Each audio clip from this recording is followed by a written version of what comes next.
Peace, peace, peace, family. It's something about that high vibration music, man. You know, it does something to your soul. That original music, man. That touch your spirit.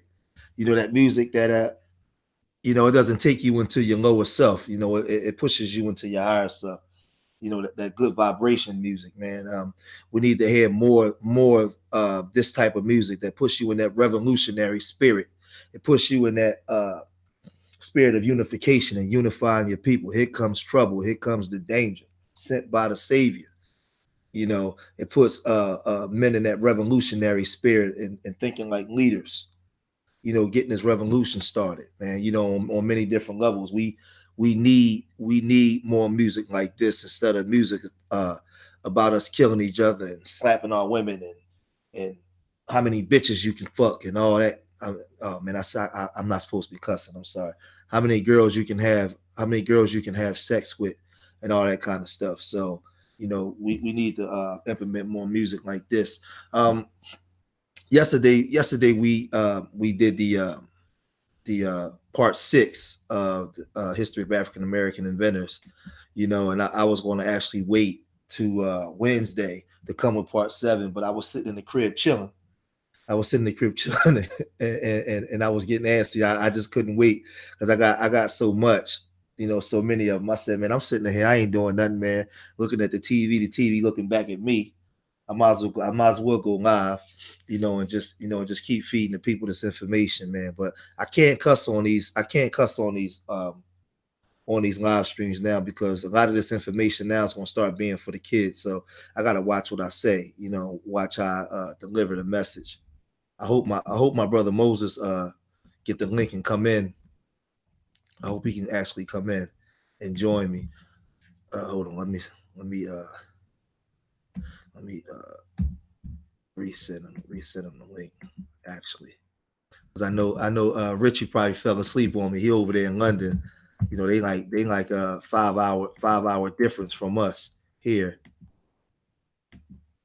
All right, yeah, but what's up, Naima? We got Teddy in the house. We got Wax Dog, Teller Green. Bookman Duty, what's happening, man? We got Bookman. Bookman ain't at work tonight. Must not be at work today. We got Janice. Where you was at yesterday, Janice? You missed a good show. I had to cut the first live stream. Oh, okay. I got my brother popped in. That's what I'm talking about.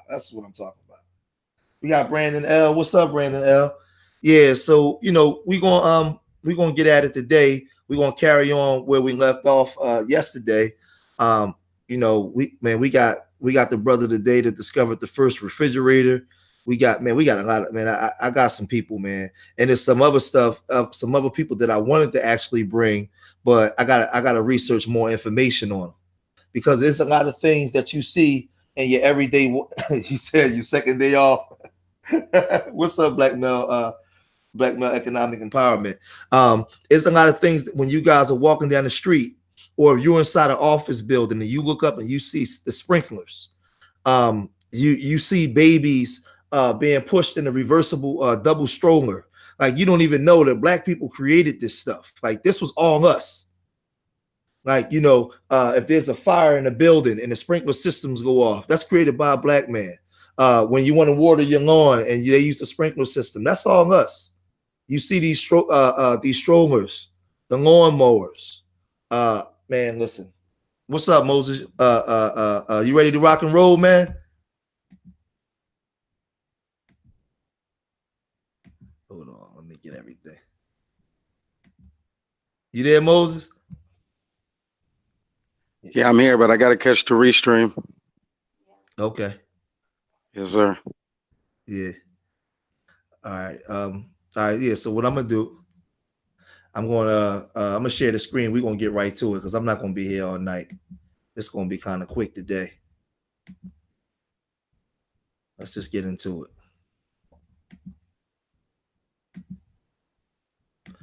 This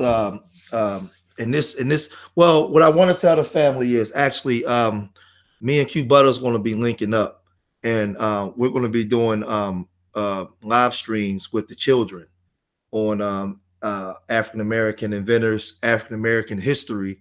We're also going to be it's going to be some other brothers coming in doing science, doing math. So we're going to be working together. Yeah, we're going to be working together. Me, a couple other brothers. I'm not going to say anybody's names yet, but we're working behind the scenes right now, putting together times that we can actually work with the children at his school. So we're going to implement a lot of these live streams, these live streams over to the children and showing the children this history, this actual Black history. So some of you guys will be able to go onto Q Butter's site and you'll see us putting in that work around 11 o'clock and 10 o'clock in the morning to 15 to 30 children. So this is why I got to be careful where I'm disseminating this message now, because now more and more people are starting to watch, and and they're starting to bring the children in. because a lot of people are starting to get information that they never knew of. Like I told you, we all know about Benjamin Banneker. We all know about Elijah McCoy. We all know about George Washington Carver, but some of these people that I've been laying out are so obscure and erased from history that we never even knew, but we actually use a lot of these apparatuses and a lot of these inventions every day, and we never even paid it no mind. It's kind of like yesterday when I showed you guys John John Rice. Man, I can't even remember the brother's name right now. But it was John something. I have it. You guys go check the stream from yesterday, part 6. He invented the bread machine, and he was the first one to create actual mass production and bread machines that went into bakery shops and stores around the world. This was started by a black man. So there's a lot of things that we actually brought to the table, man, that's not being talked about, and it's not being taught to our children, where our children now are striving to be. They're striving to be like these men instead of trying to be like LeBron James. Instead of trying to be a player, they're trying to be an owner. They're trying to have patents and sending them around the world. Your first IV was created basically by a black woman, where food went into the mouth. During and after World War II. So we got to pay attention. We gotta pay attention to like what's going on and the actual things that our people actually brought to the table, because I believe that it's important. So let's get off into this brother here, John Standard. John Standard, born June 15, 1868, was an African-American inventor from Newark, New Jersey, who patented improvements both to the refrigerator and the oil stove. Overcoming racial division in the United States at the time, Standard revolutionized the modern kitchen and was granted intellectual property rights to 2 patents throughout his lifetime. Standard is commonly attributed with creating the first ever refrigerator. Now, how many of y'all got a refrigerator in your house? Peace, Tisha. How many of you guys have a refrigerator in your house? Because if you do have a refrigerator in your house, you should think about this man, Mr. Standard. Now, what I need for the people to know, because what I always notice, if I do a live stream and I got all the brothers on the panel and I got some of the sisters on the panel, we going ham. It's a bunch of people in this joint.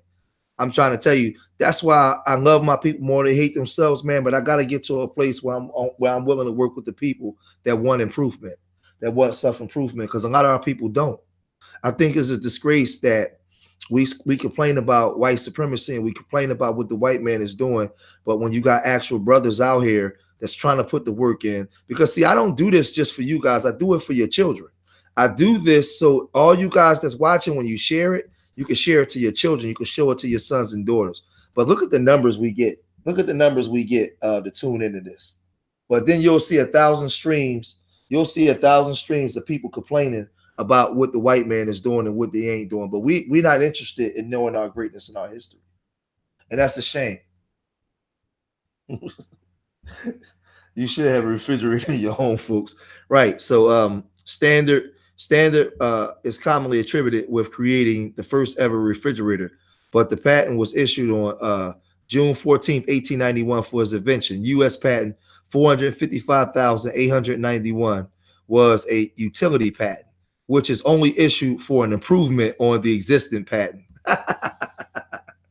Well, I tell you, man, they always try to play these games and don't want to give us our credit. But like the proof is in the pudding, man. The proof is in the pudding. Like if you took all African Americans out of America, man, and just say that we never existed here, I don't even know what America would be. They would be still in the Stone Age. There would be no mass production on bread. There would be no mass productions on vehicles because of George Washington Carver. There would be no refrigerators. There would be no freezers. There would be no diagnosis for so many different diseases. We wouldn't be. There would be so many medicines wouldn't be here if you just took us all out. Although there is not much about the early life of John Standard, other than that he was born in New Jersey to Mary and Joseph Standard, and even less known about his death in the 1900s. Standard's improvement to kitchen appliances eventually led to more innovations in both refrigerators and stove designs that would change the way people around the world stored and cooked food. So I've showed you guys now when we're up to number 7, right? Where we had one brother that created the movable freezers that you was able to put in trucks where you can move food around. Now I'm showing you the brother that brought you the refrigerator. I also showed you the brother Lloyd Hall that brought that worked with preservatives to make food last longer. So I really like to know, like, what would happen if we never existed, if we wasn't here? Because the way we eat our foods, listen, we had our hands in all of that. But you know, they're not going to teach you this stuff in the schools. Kitchen improvements, the refrigerator and the olive stove. Throughout his career, Standard defied the racial norms of his time by delving into scientific pursuits of researching into cooling devices and stove constructions, a pursuit that was eventually very limited in the African American community. Of course. So we remember, y'all, we invented a lot of things through overt racism and with very limited resources. We still was able to operate and create and change the 21st century. So what's our excuse today? Our ancestors laid the groundwork under extreme and overt racism, where a lot of them death was around the corner. So we have racism today still, but not like our ancestors. So we don't have any excuses as to why we're not building upon the platforms that they left, man. And this is why I do this. In his patent for the refrigerator, Standard declared this invention relates to improvements in refrigerators, and it consists of certain novel arrangements and combinations of parts. John Standard was saying that he found a way to improve the design in the refrigerators, a non-electrical and unpowered design. Standard's refrigerators made in 1891 were manually filled ice chambers and chilling, and was granted a patent in June 1st, 1891. U.S. patent 455,891. A few years later, Standard continued working on innovations to improve the home kitchen. And his 1889 oil stove was a space-saving design that suggested that could be used for buffet-style meals on trains. He received the U.S. patent 413,689 for this improvement on the Standard stovetop on October 29th, 1889. So this is the beginning for your stove. So now we got the refrigerator, and right near your refrigerator, you got the stove. You can thank Mr. Standard for that. So when some of y'all fat asses go in y'all refrigerator tonight to get some food, you think of this man. And when you put that food on, in your oven, you think of this brother right here, man. You think of this brother John Standard. The one that was willing to put the work in and create so many things. And he actually has the patent. What's up, King Sir? Hold on a second. Give me 1 second. All right.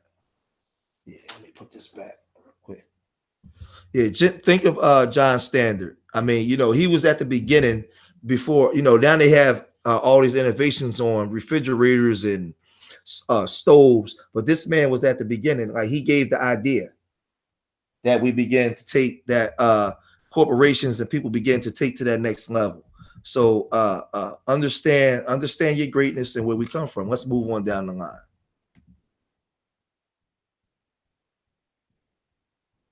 This man here, hold on a second.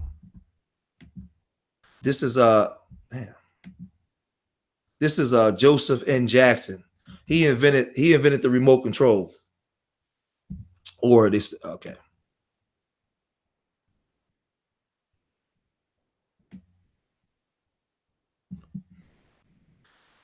Joseph N. Jackson. In 1975, he completed his degree in business administration from Columbia College in Columbia, Missouri. Jackson holds a doctorate in applied science and technology from Glendale University in Santa Fe, New Mexico.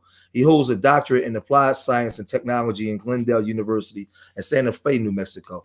Jackson's early efforts led to the creation of the precursor of the V-chip, which is used to block inappropriate content for children. Okay, so now we got that first part. So now when you don't want your children to watch porn or inappropriate content on your TV console, you can thank this man. We were at the forefront of that. He also created the programmable television controller and other innovative devices for the television industry. So let's go back so we can see this man's face. This brother right here. So when you sitting on the couch on a Sunday watching the game, flicking the channel back and forth, Wax Dog, would you say, damn, Wax Dog, the cracker didn't invent nothing, huh? So tell her, when you sitting in the crib chilling with your feet up and you watching Girlfriends, you know, some girlfriend, old girlfriend shows of Martin, and you turning back and forth, think of this brother right here. If it wasn't for this brother, you would have to get up and turn the channel every single time. But Dr. N. Jackson was thinking about you, Teller Green, and Terrell Byers. He was thinking about y'all when he created the remote. He didn't want y'all to have to get up. He didn't want y'all to have to get up. And the next time when y'all want to put that block, hey Teddy, when they want to put that block on the TV so the kids can't watch porn, think of this brother right here, man. Think of this brother right here. There we go. It says that Jackson's early efforts led to the precursor of the V-chip, which is used to block inappropriate content for children. He also created the programmable television controller and other innovative devices for the television industry. Man, I got the controller in my hand right now, flicking through the channels to see if another game coming on. So I thank this brother. In 1993, he founded ProTelCon Inc., marketing and distributes, and Telecommander, the first empowerment television accessory designed to give parents control over the viewing content and habits of children. So let's read that again. In 1993, he founded ProTelCon Inc., market and distributes the Telecommander, the first improvement television accessory designed to give parents control over the viewing content and habits of children. Dr. Joseph N. Jackson holds 6 U.S. patents in the area of telecommunications, programmable television receiver controllers, fertility prediction devices, female, as well as several copyrights, trademarks, and pending patents in the area of aircraft security and tracking systems. This is a bad dude right here. This is a bad man. I would rather my son be like this guy than be owners of this than being LeBron James. Because if he owns these things, he's going to make money forever. And he owns the rights to these things. These are the things, Wax Dog, Terrell, Miss Chantel, we should be teaching our sons and daughters to aspire to be. We should teaching them to be creators, innovators. 15 black kids in the room thinking of ways to create things to be great. This is what we need. They're not talking about sex and busting it wide open and how to dribble a basketball. They're learning physics, applying sciences, geometry, critical thinking, and engineering. This is the stuff that we should be This is the stuff that we should be giving to our children, and it's imperative that we get out. We start getting our children, and like my son this summer, I'm working on sending my son to a computer summer camp at the University of Pennsylvania. And when you go there, it's mainly white, Indian, and Chinese kids there learning the IT, learning code, and all these different things. But guess what? It's going to be a black face in there. My son going to be in there. I don't care how much it costs. I'm going to make that work. He's going to be in a computer camp learning how to do source code and artificial intelligence, dealing with the computer. That's what my son's going to be doing all this summer from 8 o'clock to 4:30. And I suggest that you guys look up computer camps, all different things, programming, designing. Put your children in something that has something to do with computer, because going forward, that's where all the jobs is going to be. It's going to be in computers, electronics and computers. So this is what you guys got to do. Take that, man. Listen, if your son is a prodigy in basketball and he's just head and shoulders above everybody else, or football or baseball, then fine, okay, then that may be a career. But if he's just like a run of the mill player, man, listen, get him in some type of computer educational classes. If he ain't gonna be the next LeBron James or Rod Strickland or one of them, man, listen, don't have him wasting his time and all his. He can play sports, but his main focus should be on education, man. Should be on education. That is very important that we do that. We can't continue to keep pushing our children off into schools and just relying on the schools to educate our children. We got to be proactive in our children's life and getting them, right. We got to be proactive. I'm uploading a video about a man who's giving voice to sign language by using right. Yeah. So if y'all in the Philadelphia area, man, you can look up computer schools, and they have one at the University of Pennsylvania. They also have one at Drexel, and Drexel is an engineering school. So look up the camps there, man, because I'm telling you, when you see those camps, or even in the city that you're in, it's going to be Asian. It's going to be Asian and Indian. These Indian kids are awesome at IT. It's going to be Indian and Asian and white kids. Put your children in them schools, man. They're gonna have to get out of the hood to go get skill sets. It's very important, man. My son is growing up in a super, super pro-black house. But guess what? I got to send him out into the world to get that education. It's my job to just make sure that he's cultured and make sure that he don't coon out. That's all, man. But we got to get our kids educated. So let's move on to the next. Let's say this brother's name again. This is Dr. Joseph N. Jackson. Okay. Let's go here.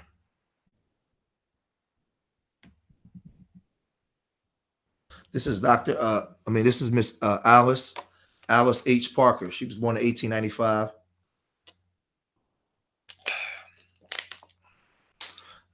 All right, here we go. Alice H. Parker was an African-American inventor famous for her patent system for central heating using natural gas. Now, over here to my right is a woman, right? All you guys can see it is a woman. Like I said, I vow to show as many black women as I possibly can in their inventions and the things that they brought to the table, because we got a lot of black YouTubers out here dissing black women today, and we know that the state of our black woman is not in a good place, but the state of the black man is not in a good place.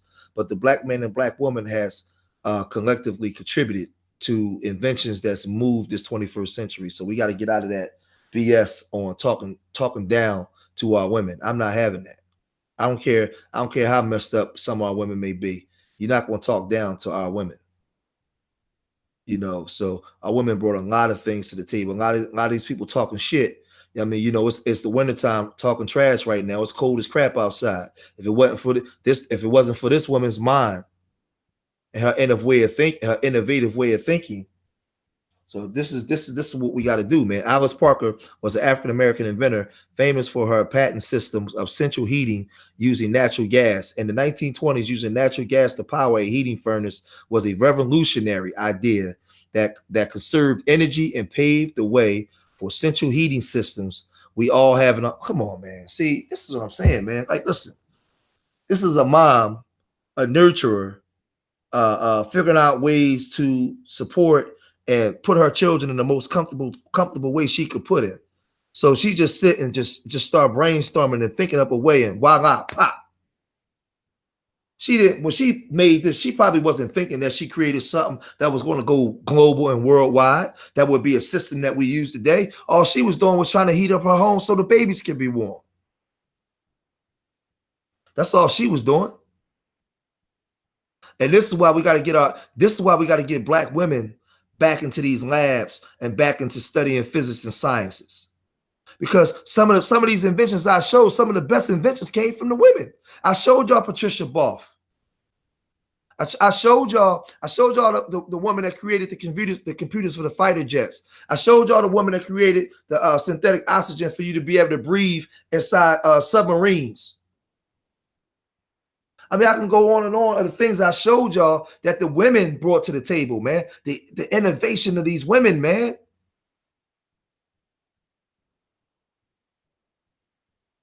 So she created a revolutionary idea that conserved energy and paved the way for central heating systems that we all use today. Come on, man. Come on, man. Like what would they do without us, Wax Dog? Parker's patent was filled. Parker's patent was filled. Wait a minute. Parker's patent was filed on December 23rd, 1919 for our heating systems invention. Her design allowed cool air to be drawn into the furnace, then conveyed through a heat exchanger that delivered warm air through the ducts to individual rooms of the house. The concept of central heating was around before Parker was born, but her design was unique because it used natural gas as its fuel instead of coal, right, which is toxic, or wood that has been previously used. And we know that stuff causes cancer. We know that it's super toxic. So she used the natural gas for it. Right, Terrell Byers. A mother, the black woman is a black woman when she's in her natural state is a natural, is a natural nurturer. And we got to get our women back to those natural states. And this is why I'm telling everybody that takes the time to watch me. Why? Because I know this is not the most exciting thing unless you're a nerd like me. Some of us are just nerds, like we like this kind of stuff. So, but you got to get your children, man. You have to get your children in these camps. Not the camps where they got them just running around all day, shooting jump shots and swimming in the pool. No, they got to be doing skill set stuff, man, all summer. Preparing to get back to school. That's what they have to be doing, because the children that our children is competing against, Bookmine, the children that our children is competing against, that's what they're doing. These Asian kids, if you go into an Asian store, these Asian kids be like 7. They know how to work the whole cash register. They know how to take your money and divvy out the change, give you back the proper change. They know how to do all these things already at 7 years old. They know how to do all of these things already at 7. The little Indian kid knows how to work a computer already at 6 and 7 because their parents are studying IT. What is our children doing? This is the thing. So we got to be preparing our children for this kind of stuff, man. This is very important, man. And this is why I'm taking the time to do this kind of stuff. This is why we got the Nerds University website coming and the Nerds University YouTube page coming. And that's coming. Everybody's going to have to subscribe there. It's coming because we're going to promote being a nerd is cool. Yeah, I'm an ex-Thug. I'm an ex-Pookie and Ray Ray. But I was a nerd even back then when I was running the streets wilding out. I still was a nerd. I come from a family full of teachers. My dad was an engineer. I was crazy and wild in the street, but I still was very smart. I still was a nerd. Now I'm promoting to kids. You don't have to go through what I went through. You don't have to go through the trials and tribulations that makes the mistakes I made. You could just be a nerd from the door. And you could be a cool nerd. You could be a nerd with swag. This is what we got to be telling our children, man.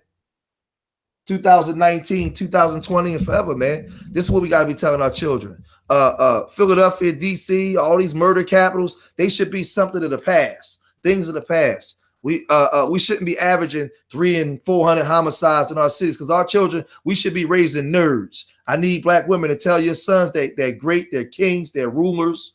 They're providers. They're going to be rulers. Raise your sons up and teach them the same way these other ethnic groups are teaching their sons to be leaders and not let other male ethnic groups overtake you economically. We got to raise our sons up to be soldiers, man. And we got to get them. I'm telling you, we got to get them in these schools, man.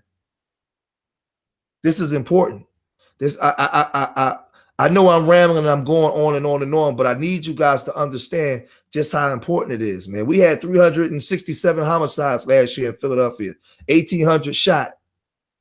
But I asked myself, Bookmine Duty, how can we cut that in half? Could we cut that in half if we started educating black boys and black girls and putting these kids in camps that's giving them skill sets? Could we cut that 361 down to 150? and then the next year down to 100? Could we cut it down? That's what we got to do. Parker is said to have been inspired for her design because she felt her fireplace was not effective enough in warming her home through the cold New Jersey winters. Absolutely. She was living in them cold New Jersey winters and them babies was cold. And you already know how a black woman is when it comes to her babies. Her invention was convenient because it meant that people did not have to go outside to chop or buy wood. So now you was able to save money and it was cleaner air. It also decreased the risk of house. It also decreased the risk of house or building fires that heating units pose by eliminating the need to leave the burning fireplace on throughout the night. And yeah, and that could cause a fire. I'm sure there was many fires back then. Although her initial design was never used, her idea that natural gas ducts could be used to heat different areas of the house was the major step towards heating systems used today. Very little is known about Alice Parker's life. She was born in 1895 in Morristown, New Jersey, and attended classes at Howard University Academy in Washington, D.C. The Academy was a high school connected to Howard University. In 1910, Parker earned a certificate with honors from the Academy. Parker's filing a patent was a remarkable milestone, as she was an African American woman in the 20th century. Since her filing for a patent preceded both the civil rights movement, and the women's liberation movement, which subsequently removed many of the barriers that the woman of her generation faced. At this time, African American women had very limited opportunities, and Parker's receiving of a patent for her invention during that time was truly unusual and an outstanding achievement. Hey, well, listen, as you can see, she was light skinned she could almost pass for white. So that's probably one of the reasons why she was able to get it. You know, my grandmothers and them look like that. My grandmothers and my aunt could pass for white and all of that, you know. So she probably had a special treatment. So yeah, you know, she's just like my father's mother. So this is Alice Parker. So you guys can save her, look her up. I want to make sure. I hope that you guys that's watching, make sure y'all like the like the video as you coming in. Make sure you share this video to Facebook, share it to Twitter or all the things that you guys are on. I don't care. Share it everywhere. I'm not one of them people. I'm not going to get mad. Show it to your family members. Show it to any and everybody that you could possibly show it to, especially your children. Let's move on down the line. I couldn't get a lot on this brother here. I couldn't get a whole lot, but I used what I could get. And as I'm doing more and more research and getting into the books at the library, I'm gonna actually come with more research on this brother because his invention was awesome. But going online, I couldn't get as much as I wanted to. So this is J.F. Pickering. But like I said, I'll be in the library tomorrow with my son, and I'm going to do more research on him, and I'm going to come back with more research from the library on this brother here. This is J.F. Pickering. He was born in 1892. He died March 31st, 1940. He lived in Haiti. Now, y'all, we know about blimps, and blimps, you see like the Goodyear blimps, and you see all those blimps all up, blimps that go around the world. But on February 20th, 1900s, John received the patent number 643,975 for his new design on the blimp. Now, he actually created a new design for the blimp. John Pickering invented the first airship blimp powered with an electric motor and directional controls. So now when you see these blimps today, the blimps that you see today that's moving around, you can thank this black man right here that lived in Haiti. He actually created a blimp with an electric motor, on it, with directional handles to steer in the air to go into different directions with the motor on it. This came from this brother here. So when you look up in the sky and you see these blimps flying through the sky, the modern blimp that you see today, John Pickering gave the idea that these people began to build upon. This was John Pickering. So, and this was a brother from Haiti. John Pickering married Dana Morris in October 1923. He had 6 children. He also had John had 6 children. He also had 4 children of his. Oh, okay, well, yeah, they just talking about their children. So when you see the blimps today, like the Goodyear blimps, the MetLife blimps, all these different blimps, this brother right here, John F. Pickering, was the one that created the electric motor and the steering mechanism for you to be able to steer these blimps and move them around. I would never probably get on a blimp because I get on planes, but I'm scared to death of planes, but I still get on them. But I would never get on a blimp. You couldn't pay me to get on a blimp. I'm cool. Hey Teddy, you might get on a blimp, Ted, but I ain't getting on no damn blimp, man. All right, let's see. That's on my Instagram. You know how many blimps we see today. Right. So this brother created the idea for the electric blimp in the air, the electric motor blimp in the air for it to move. I'm not getting on no damn blimp. I'm sorry, man. I can't do it, man. Like that's some scary shit. a bird might fly by Taylor Green and poke that joint or something, man. Next thing you know, you going down. Yeah, but this John F. Pickering. So that's all that they had. That's all that they had on the brother John F. Pickering. So let's move on to the next. Now, so right. I'm not getting on no. I ain't getting on no blimp, man. I'm sorry, man. You might get on. I'm gonna sit back and watch, man. But I'm trying to tell you, man. You get a bunch of birds. hey Teddy, you get a bunch of birds flying south. Man, they crash into that blimp with them beats, man, flying about 10 miles an hour. Bam, man, we going down. We might be 400 feet in the air or something, man. We gonna plummet. I'm cool, man. I'm a punk. All right. Who is George T. Samson, and what is his inventions? Now, a lot of you guys have the dryers inside your home. I hope you have a washer and dryer in your home. I hope that y'all not lugging. Going down. I hope that y'all not lugging your clothes. No hot air balloons. I hope that y'all not lugging y'all clothes to the laundromat with the kids and like 12 bags and stuff washing clothes. I hope y'all got the washer and dryer up in the crib, because this brother right here, George T. Samson was an African American inventor, best known for his early patent on an automatic clothes dryer in 1892. He also invented the sled propeller. So let's check out George Samson.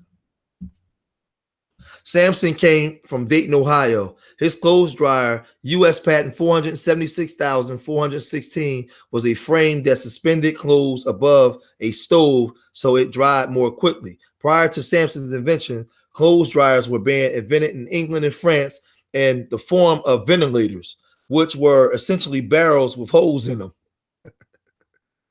So I just want y'all to look at the way that they were thinking as opposed to the inventions that we were doing.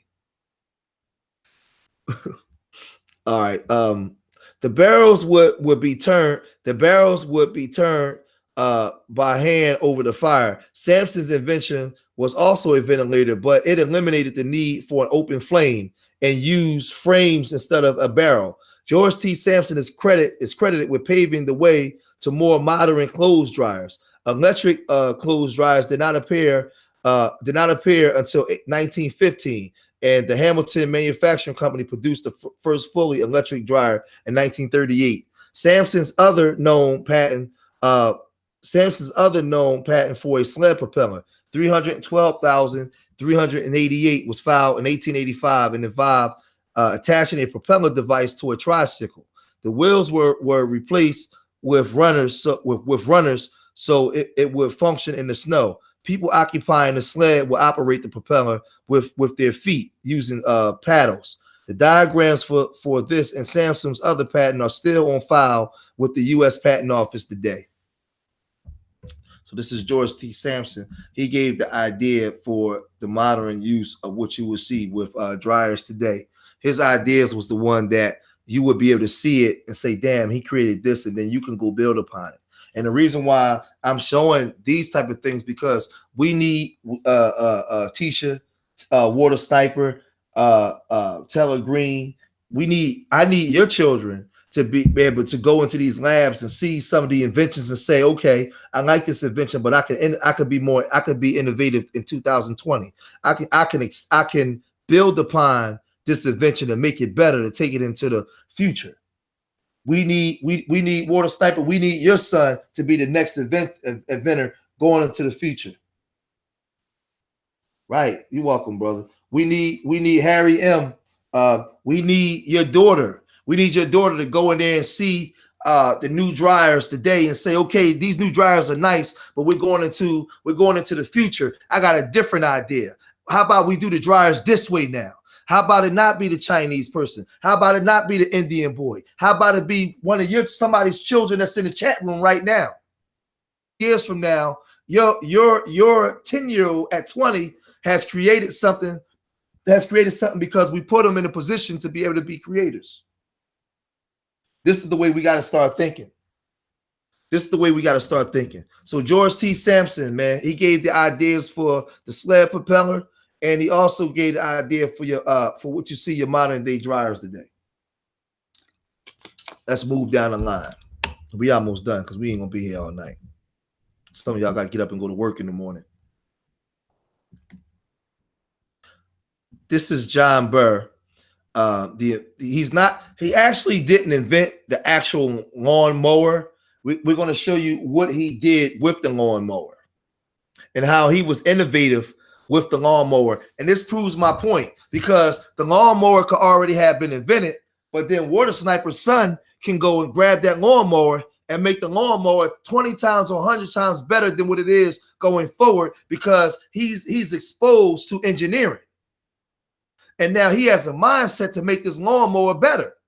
Water Sniper's son might get tired of seeing his dad outside being frustrated with the lawnmower. So he's looking at his dad out the window and saying, how can I fix this lawnmower? Because he has expertise in engineering. When his dad come home from work, he done created some whole different thing with the lawnmower. Now, Water Sniper and the son is rich, because now they got an invention that nobody else did that they're able to sell worldwide. But if we don't put our children in these positions to be able to be innovators, then they'll never be one. So let's look at the little short video real quick. Can you imagine mowing the lawn without proper blades to cut your lawn?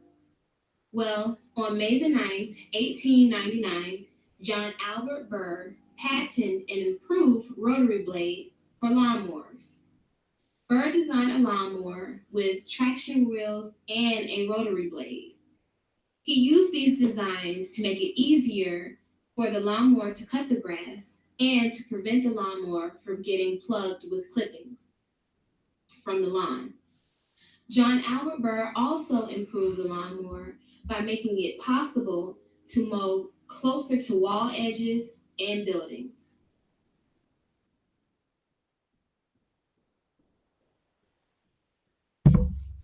So this is John Burr, and he actually designed the blades where they actually can pick up better. So it says Burr enjoying the fruits of his success, unlike many innovators who never see their designs commercialized or soon lose any benefits. He got royalties for his creation. He enjoyed traveling and lecturing. He lived a long life and died in 1926 of influenza at the age of 78. Next time you mow your lawn, acknowledge the innovator who made the task a little easier. Burr enjoyed the fruits of his success. So basically, it's telling you the same thing over again. So this was a guy that the lawnmower, like I was saying, the lawnmower had already existed, but he looked at that lawnmower and said, basically, it's a piece of crap. How can I make it better? He developed some blades to go in to properly pick up things and get he made it better. I'm gonna play it again. I'm gonna play the video again for you guys. I'm gonna play it one more time. It's a 49-second video. Can you imagine mowing the lawn without proper blades to cut your lawn? Well, on May the 9th, 1899, John Albert Burr patented an improved rotary blade for lawnmowers. Burr designed a lawnmower with traction wheels and a rotary blade. He used these designs to make it easier for the lawnmower to cut the grass and to prevent the lawnmower from getting plugged with clippings from the lawn. John Albert Burr also improved the lawnmower by making it possible to mow closer to wall edges and buildings.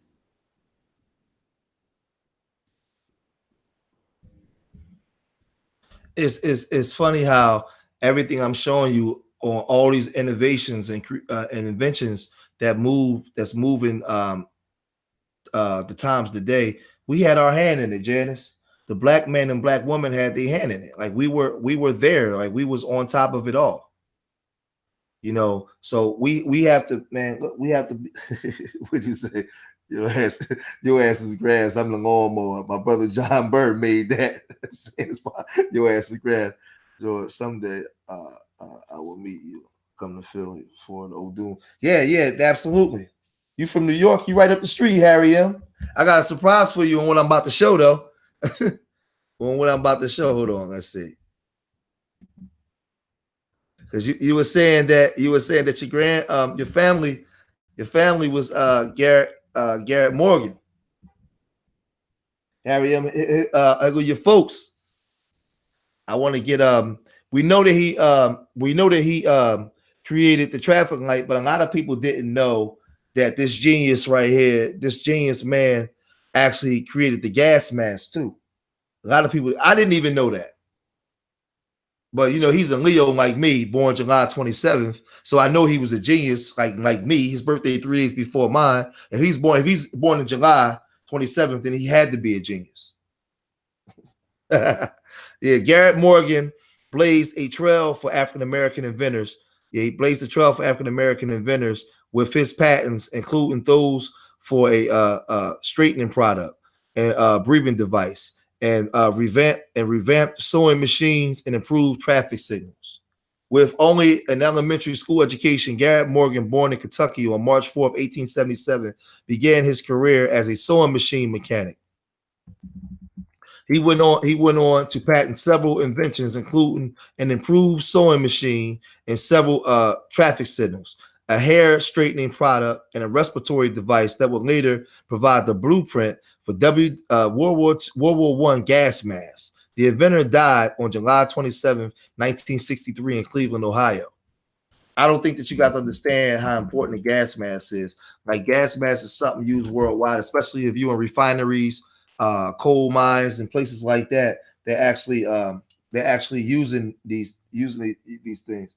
So that's my teacher. Yes, what's up? Like people need us for some right. Oh, you a Leo too, Ted? Yeah, I'm a Leo. Born in Paris, Kentucky on March 4th, 1877, Garrett Morgan was the seventh of 11 children. His mother, Elizabeth Reed, was of Indian and African descent, and the daughter of a Baptist minister. His father, Sidney, a former slave freed in 1863, was the son of John Hunt Morgan, a Confederate colonial. Oh, it must have been a Confederate colonial. He must have been a white guy. Garrett Morgan's mixed race heritage would play a part in his business dealing as an adult. Absolutely, he was able to maneuver and move around. Well, a lot of us, if we go back to the 1800s, we go back to our fourth grandfather, because I know, unfortunately, you know, as my father say, my fourth or fifth grandfather going back was a white man from Maryland, Eastern Shore of Maryland. So yeah, he was a white man. When damn, move this stuff out the way, man.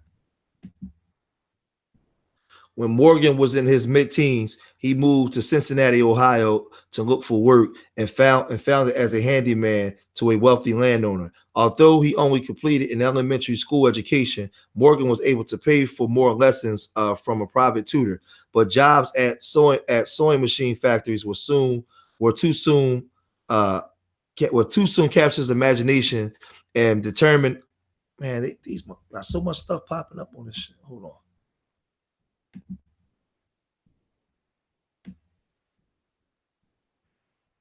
All right, hold on. Stuff keep popping up. Was too soon capture his imagination and determine his future. Learning the inner workings of the machines and how to fix them, Morgan obtained a patent for an improved sewing machine and opened his own repair business. Morgan's business was a success, and it enabled him to marry a Bavarian woman named Mary Ann Hessig and establish. Boy, this shit pop up one more time. I never seen that. Married and established himself in Cleveland. He and his wife will have 3 children, sons, during their marriage. Following the momentum of his business success, Morgan patent sewing machine would soon pave the way to his financial freedom, albeit in the rather unorthodox way. In 1909, Morgan was working with sewing machines. Let me see something. All right.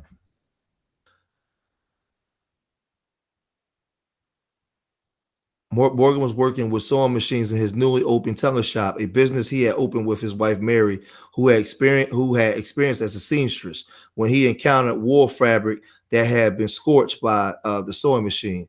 It was a common problem at the time, since sewing machine needles ran such high speeds. In hopes of alleviating the problem, watch, he done created something else. Morgan experimented with a chemical solution in an effort to reduce the friction created by the needle, and subsequently noticed that the hairs of the cloths were straighter. After trying his solution to good effect on a neighbor's dog fur, god damn, Morgan finally tested the concoction on himself. When that worked, he quickly established the G.A. Morgan Hair Refining Company and sold the cream to African Americans. The company was incredibly successful for Morgan financial security and allowing him to pursue other interests.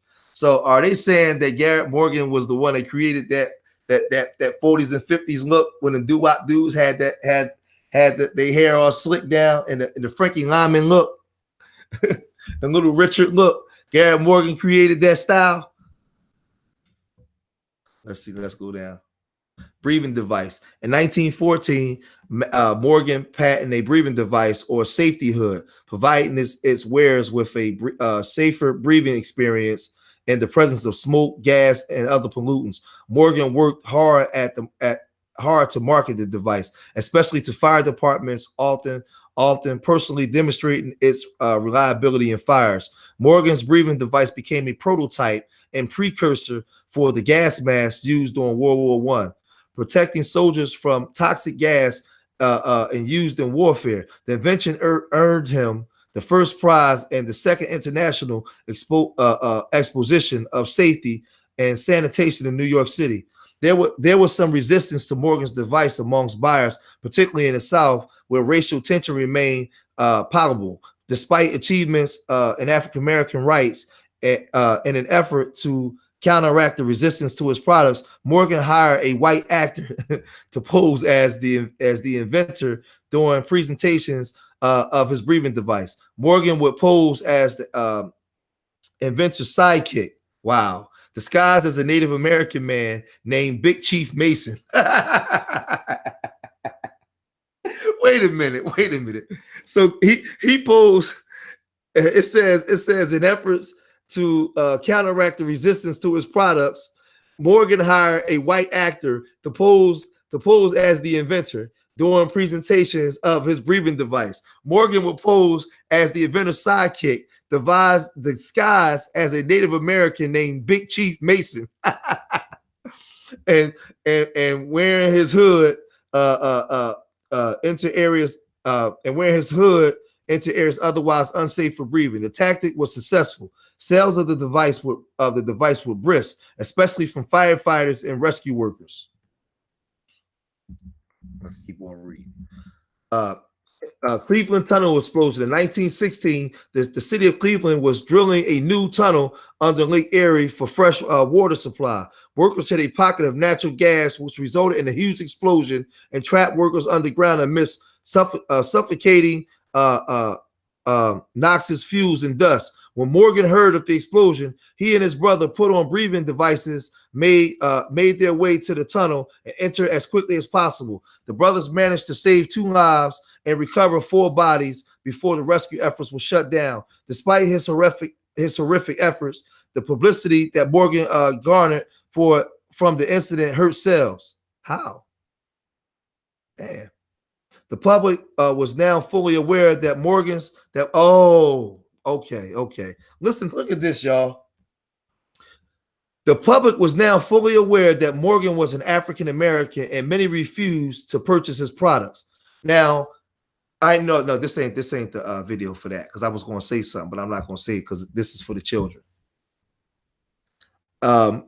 Morgan, they found out that he was African American, but he had a white father. So that goes to show you back then mulattoes were still considered black. And now you got a whole nother story on what they're showing today. But they still seeing him as an African American, the same way they saw my great grandfather, even though his father was a white man, and his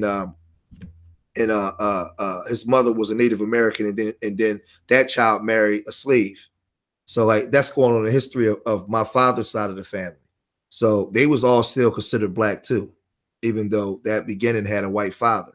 But it's crazy how you can go in and save some lives with a gas mask on. He saved two lives, and he poured out 4 dead bodies, and all they cared about was he was a so-called African American, and they didn't want to purchase his product. They didn't want to purchase his product because a black man created it. Adding to the detriment, neither the inventor nor his brother were fully recognized for their heroic efforts in Lake Erie, possibly another effect of racial discrimination.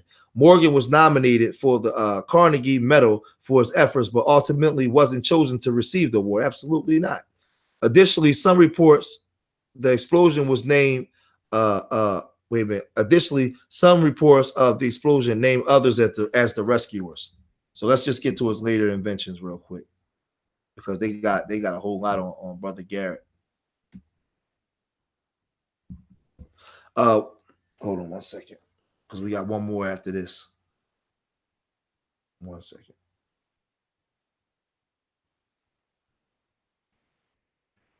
What's up, Omega Dreads? I see your robo thought let you come out, huh, Omega? You say Harry M. Your great grandfather was white too. Well, listen, when we as so-called African Americans in this country, if you go back about between 3 and 5 grandparents back, they're going to be white, you know. And I was told by my daddy that my dad, my grandfather, my great grandfather, my dad, my grandfather, my dad, my grandfather, my great grandfather, my great great grandfather. Yeah, my great great grandfather was a mulatto, and then my great great grandfather was a white man named John in Eastern Shore, Maryland. So yeah, if you go back, and you know, he had a mulatto child. That mulatto child married a Native American. That child was born. That child married a slave, and then come on down to my great grandfather, on down to my daddy. So yeah, that's just the way it goes when you live here. Yeah, we did Daniel Howe. We did Daniel Howe yesterday. He did the first open heart surgery in the 1800s, and then he opened up Providence Hospital, the first fully functional black hospital on the south side of Chicago. That was Daniel Howe. We did him yesterday. He also had the first interracial staff and the first nursing school for black women. All right, let's do this. While the public's lack of acknowledgement for Morgan and his brother's roles as Cleveland exposing was undoubtedly disheartening, Morgan was a voracious inventor, an observer who focused on fixing problems, and soon turned his attention to all kinds of things, from hats, belts, fasteners, and car parts. The first black man in Cleveland to own a car, Morgan worked on his mechanical skills and developed a friction drive clutch. Then in 1923, he created a new kind of traffic signal, one with a warning light to alert drivers that they would need to stop. After witnessing a carriage accident at a particularly problematic intersection in the city, Morgan quickly acquired patents for his traffic signal, a rudimentary version of the modern three-way traffic light in the United States, Britain, and Canada, but eventually sold the rights to General Election for $40,000. That was a lot of money back in the day. I wish that he would have still owned a portion of it though, and not sold all the rights. So I'll just read some of his social activism, and then we'll move on to the last one. Outside of his inventing career, Morgan diligently supported the African American community throughout his lifetime. He was a member of the newly formed National Association for Advancement of Colored People, was active in Cleveland Association of Colored Men, donated to Negro colleges, and opened an all-black country club. Additionally, in 1920, he launched the African American newspaper, the Cleveland Call, later named the Call and Post.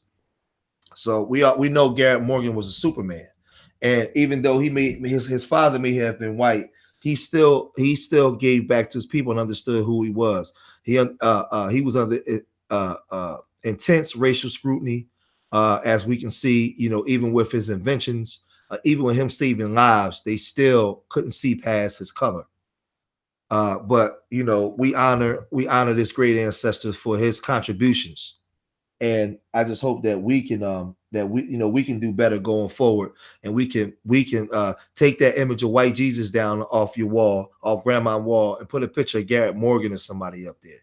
And when your kids say, who is this man up on the wall? You say, this man right here is Garrett Morgan. Let me tell you about Garrett Morgan and what he did and how you could be greater.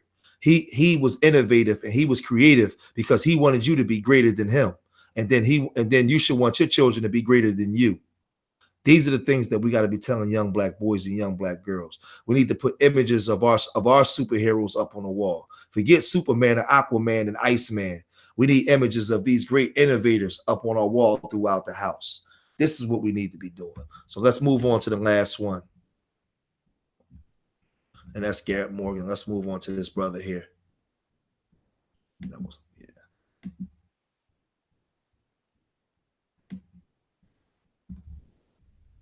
This is John Lee Love.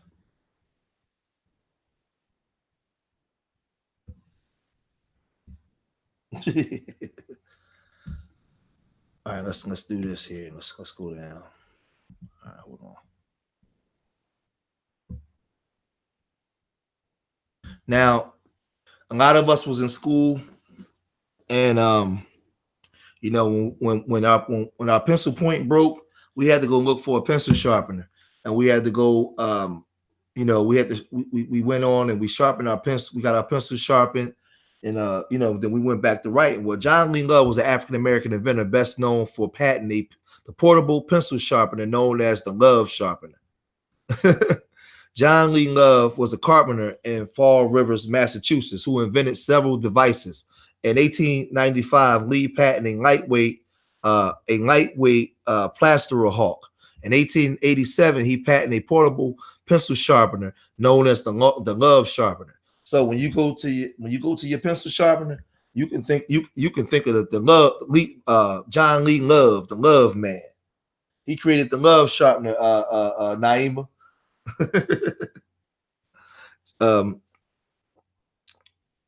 Let's see, John Lee Love. Okay, yeah. It say Lee died in a car and train collision in North Carolina, December 26, 1931. Little is known about the life of John Lee Love, the inventor of the portable pencil sharpener. It is speculated that he was born sometime during the Reconstruction period, between 1865 and 1877. Love later worked as a carpenter in the community of Falls River, Massachusetts. He applied for a patent for the portable pencil sharpener in 1897. His application specified that his invention was an improved device that could double as a paperweight or ornament. The design was simple, including a hand crank and a compartment to capture the pencil shaving. It was known as the I don't know what that word is. Colloquially, as the love sharpener. The sharpener has been in continuous use since it was first produced. Now, what I would like to know is if he got his just due for that sharpener and was able to get his economics and own the rights to that sharpener. There's sharpeners all around the world now. Pencil sharpeners are global, all around the world, and it all started from the mind of John Lee Love. He created the first sharpener, and like we might look at that as something simple, but how many pencil sharpeners are used, Harry M. and Teddy and Teller Green? How many pencil sharpeners are used every day globally, all throughout the world? And it all started in the mind of John Lee Love, a black man. These things is important, man. We should have a room in our house dedicated that when your son or daughter walk in that room, all they see is black faces, black innovators. To the point where that's what they know. That's what we gotta have, man. Right, Bookman. Billions. That's a game changer. You're absolutely right. Billions of dollars around the world. Other inventions, while the pencil sharpener was Love's most successful invention, it was not his first. In 1895, he created and patented an improved plasterer hawk used by plasterers and masons. Love's first design featured a detachable handle and a formidable aluminum board, making it portable and lightweight. Love hired lawyers from New York and Boston firms to represent him while applying for both of his patents. Love died along with 9 other passengers on December 26, 1931, when the car they were riding in collided with a train in Charlotte, North Carolina. Reports at the time indicate that he was not married. So this is the brother Love, and he created the pencil. So we'll recap. Let's recap first before we get out of here. Let's just, for people that may have came in that didn't see the beginning, we as we always do, we started out with John Standard. John Standard was the one that basically was the innovator in the refrigerator. He was the one that created the first model for the refrigerator before you got your electric refrigerators. He gave the idea. John Standard also was the standard for the oil stove. For now, the stove tops and the stoves that you see. So when you think of your refrigerators and you think of your stoves, you think of John Standard. Before that, as my grandma would tell me, they would set up all right, Harry. They would dig holes in the ground and they would place the food in the ground, and the ground would keep them cool. Well, John Standard created a new standard. He created a new standard as to how we should do our food. So look up. I'm getting sleepy. Look up John Standard and his improvements with the refrigerators and the oil stove. Then we covered this genius here, Dr. Jackson. Dr. Joseph N. Jackson, the inventor of the remote control. He also, let's read them down, go down for those that wasn't in here. John's early efforts led to the creation precursor of the V chip, which is used to block inappropriate content for children. He also created the programmable television controller and other innovative devices for the television industry. So he created the precursor chip to block inappropriate content. He also created the programmable controller. He also holds 6 other U.S. patents. So you can look up Dr. Joseph N. Jackson. When you're sitting on your couch and you're watching a football game and you want to turn to another channel, think of this brother right here. This brother right here made that possible for you, Harry. He the one put that work in. Let's move on. This is a woman look like look like my grandma. This woman right here is Alice H. Parker. She was an African American inventor, and she was the first one who basically created the heating system using natural gas. She was the one that basically created the idea that we use today in our homes for natural gas. She was the one that came and put that work in and showed us how to get it done. Um, Before her, they were using coal and wood, which we know is today is cancerous. It's toxic. It's toxic in the air. She found out a way to use a natural gas in order to heat your homes. You know, living in them New Jersey winters, them babies was cold. She had to figure out a way to warm them babies up, and she actually got a patent for it back, in 1990. Yeah, she filed for a patent in 1919, and she got it during a time when women ain't virtually had no rights, and she was able to pull that off. And as you can see, like I said, she could pass for white, so she probably had a little more privilege than the average black woman. And before my grandmother passed away, my grandmother was high like that could pass for white, and she would tell us stories about certain, how dark skin and light skin was treated. I wish my grandma was still here now so I can get some of that wisdom. Man, I wish she was here. I could just sit down on the floor and just let her talk to me about the stuff from back in the day. I wish we still had them times. Yeah, but Alice Parker, was the one that created the first natural gas heating system. Then we went to James Pickering. James Pickering was the one that basically he created the model. He created the model for your the airship blimps. It had an electric motor.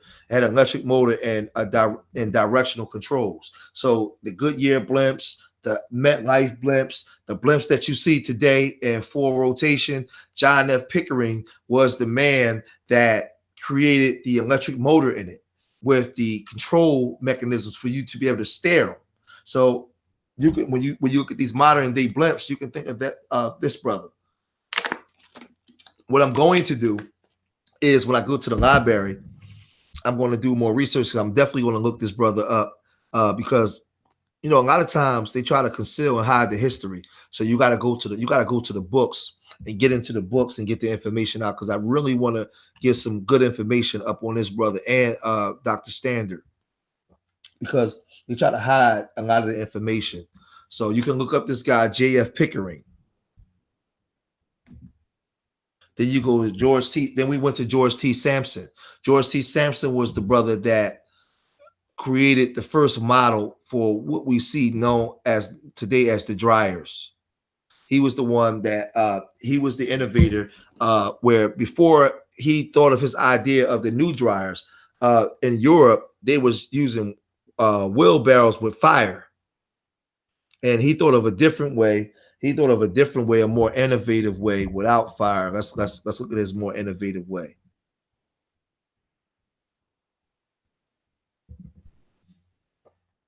It says prior to Samson's inventions, clothes dryers were being invented in England and France in the form of ventilators, which were essentially barrels with holes in them.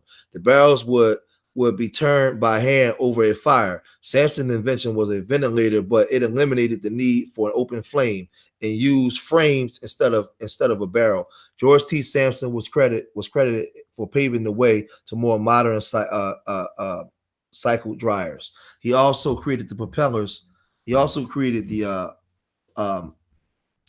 propellers for sleds, for like the bobsleds and all the and the things that they use today. And he got the patents for those. So you can look up George T. Samson. Then we covered John Albert Burr. What I'll do, I'll play the video one more time. Man, hold on a second. I'll play the video one more time so you guys can actually see what this brother did. Can you imagine mowing the lawn without proper blades to cut your lawn? Well, on May the 9th, 1899, John Albert Burr patented an improved rotary blade for lawnmowers. Burr designed a lawnmower with traction wheels and a rotary blade. He used these designs to make it easier for the lawnmower to cut the grass and to prevent the lawnmower from getting plugged with clippings from the lawn. John Albert Burr also improved the lawnmower by making it possible to mow closer to wall edges and buildings.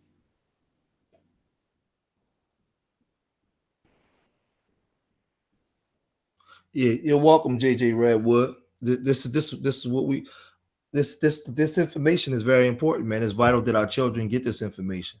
So you guys get a chance to see who John Burr was, and then you can write him down and look him up because I need you guys to share this and show this to your children. Make sure you like it. Make sure if you're just coming in, make sure you like the video. Make sure you share the video. Share it on your own channels. If you got your own channels, go and look up all of my chapters, chapter 1 through 7. Um, early on when I first started, I was cussing in some of the videos, and I acknowledged that this information is educational for children, and I had to scale back off of that. No cursing, a lot of times I get emotional when I'm teaching this stuff, and I gotta be aware that children are needed. Children needs to see this information, so I have a responsibility to teach it in a respectful manner where parents can sit down with their children and watch the video, and I'm conscious of that. We covered Garrett Morgan, and I wanted to cover Garrett Morgan because I was well aware of Garrett Morgan and his inventions, but what I wasn't aware that he actually created the gas mask. I didn't know that. I knew that he had a lot of inventions and that he was an amazing brother, but I didn't know that he actually created the gas mask. Also got needs to give offers. Yeah, I'm gonna put my let's move on to John Love. I'm putting my email. This brother right here created the Love Sharpener, which is the pencil sharpener. And all over the world today, people are using people are using pencil sharpeners. If our ancestors would have got their just due, for the inventions that we created, that I've shown you guys, and this seven-part series thus far, man, a lot of reparations, man. We needed a system of justice. That's what we needed, because we created so much things that would have brought billions and trillions of dollars of economics to the Black community, but we never got our just due. I put my email address in the chat room for those of you that may know some inventors that you might want me to cover. Email them to me. This is my email in the chat room. But don't email me the ones that we already know. Email me the obscure names, the ones that's not taught in the schools. I covered Garrett Morgan. I know Garrett Morgan is taught in the schools, but because I didn't know that he created the gas mask. But a lot of these other people that I'm showing, they're not taught in the schools. Nobody taught you John Standard. Nobody ever taught you Alice Parker, J.F. Pickering. They're not going to tell you who these. They're not teaching you these people. So send me if you have aware of the obscure names of African American inventors in America, of the Negro people. Email it to me. I'll research it and I'll cover it, and we can play it back to our children. So this will conclude tonight's show on the history of African American inventors, part 7. Okay, Harry M. in the Georgia 1990s. I lived in Center City in Chester, PA. Okay. Oh, you lived up in Chester in the 90s. Okay. Yeah. My email address is in the chat now. Harry, you can email me. Maybe we can talk further. Yeah, but I want to thank you guys. George, does it have to be Black inventors does it have to be Black inventors or well, I'm doing Black inventors, but I'm gonna start doing you can send me what you want to send me, Teller. Anything associated with history with Black people, you can send it to me. Definitely. Yeah, but you guys email me and send me some information that you may want me to research. And it doesn't have to be just inventors. Okay. I'm doing an inventor series, but I can also do African American historians. I could also do African American scientists, teachers, first Black to do this, and African American. We can cover all these different things. So you just Email them to me. And I want to thank everybody for taking the time to come out and give me your spirituality, which is your time. Your spirituality, which is your attention. I want to thank you guys for that. So remember, I love my people more than they hate themselves. And I pray to the universal creator most high that these words are enough to inspire you. These words are enough to make you look at yourself in the mirror and make change. These words are enough to make you look at your children and know you have to make change. I hope this information was enough to make you just want to go and do research. I hope that this information made you better leaving out than you was when you came in. I hope that you can share this information all over the place, and I hope that you can sit down and play this with your sons and your daughters and let them see the greatness of the ancestors of the people that they come from. This information is vital to our children. And again, I love all y'all, man. To the next time, volume 8 will be coming very soon, and I will be checking my emails for you guys. So make sure that you email me. Make sure that you email me and send me some information, because this is a group effort. So remember, I love y'all. To the next time. Peace.